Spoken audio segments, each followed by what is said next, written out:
When was it that you actually discovered your passion for hair and makeup?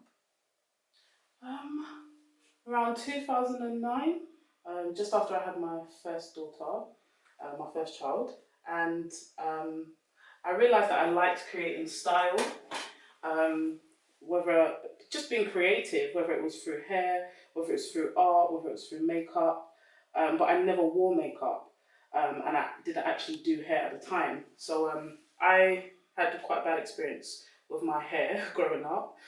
So I didn't really want to take my daughter to hairdressers. I think a lot of us have gone through that that process where we've been to a hairdresser and sometimes it might not have been a great experience. So that's the reason why I started doing hair on my daughter. And then I found that there was this whole world of other things that I could do with hair, and there was different textures, and I wanted to learn about that. So in about 2012, 2013, after my second child, I decided to go to college and learn a bit more about hair, even though I did Afro-Caribbean hair at the time. And makeup came quite later, actually. I did do a bit of makeup, dabble in it a little bit, but I didn't really take it on as a full profession until 2016, when I realised that there's a whole world out there of colour and makeup that I just don't know about. So I started to do my research. I started to explore a little bit with different colour palettes, and different makeup brands, products.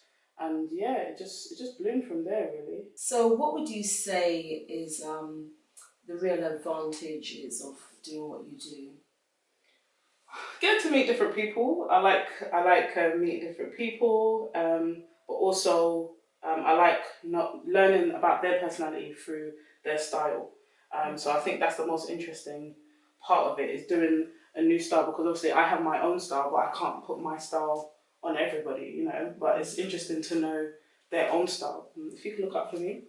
So you set up your business, JR Glow. Yes. Yeah. So what do you actually do to, you know, publicise yourself?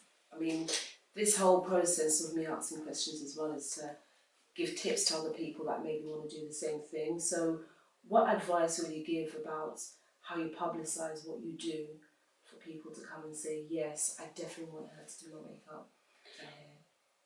So basically, at the moment, I have a website and I have an Instagram page, and that's basically where it started. Instagram. I found that Instagram was one of the places to post a lot of content. So if you want people to see what it is that you can do, it's almost like a digital portfolio.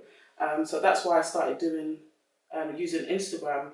But in regards to like expanding or promoting myself as an artist, I had to make sure that I was talking to people and showing people things firsthand or hard copy, because a lot of people can see things on Instagram and think, oh, well, yeah, but that's not real, you know, that's edited. But then when they see for themselves, you know, giving them trials, showing them pictures firsthand, then they get to see, oh, okay, so this is what you can do. What would you say is the most challenging things that... Most challenging, I think, is creating content consistently, because, I mean, in 1 week there could be a whole different world of things that come out in that week, and then you're like, okay, how can I make this, but how can I improve? And I always believe that there's always ways to improve what you do, or even not just improve but just grow or expand your variety, and so that, or media.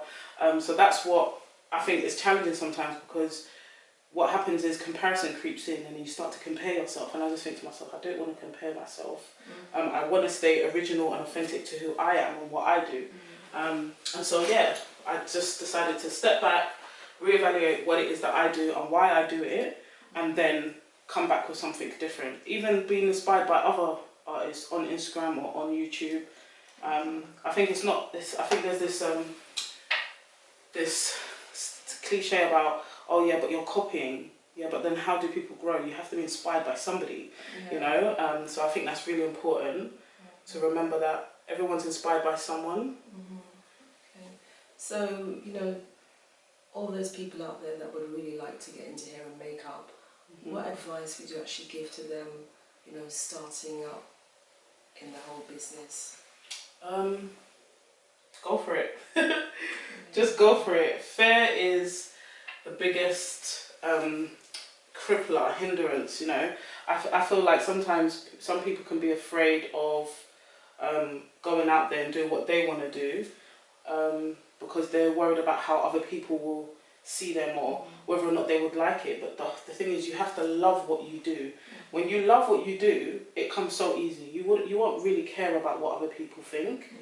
And so, yeah. So what about training? Is there any particular course, like say any course that you did that you'd recommend for someone else to do?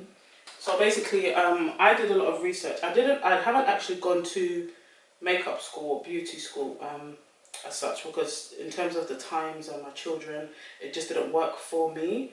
But I found that, you know, doing your own research on YouTube, doing your own research online, reading books, looking at other YouTube content makers or influencers on social media is a great way to learn things. But also you want to learn from professionals. So if you're looking at people on Instagram, it's best to look at professionals.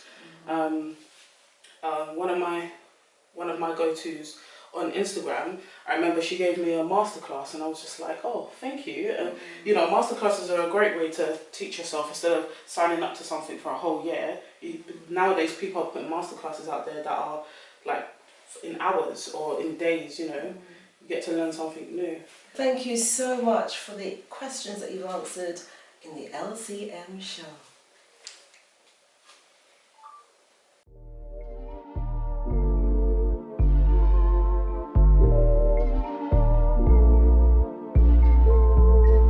Darling, forever I would trade it for your love, your joy.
Thank you for watching a special edition of the LCM Show featuring Ruth Akinmoladun.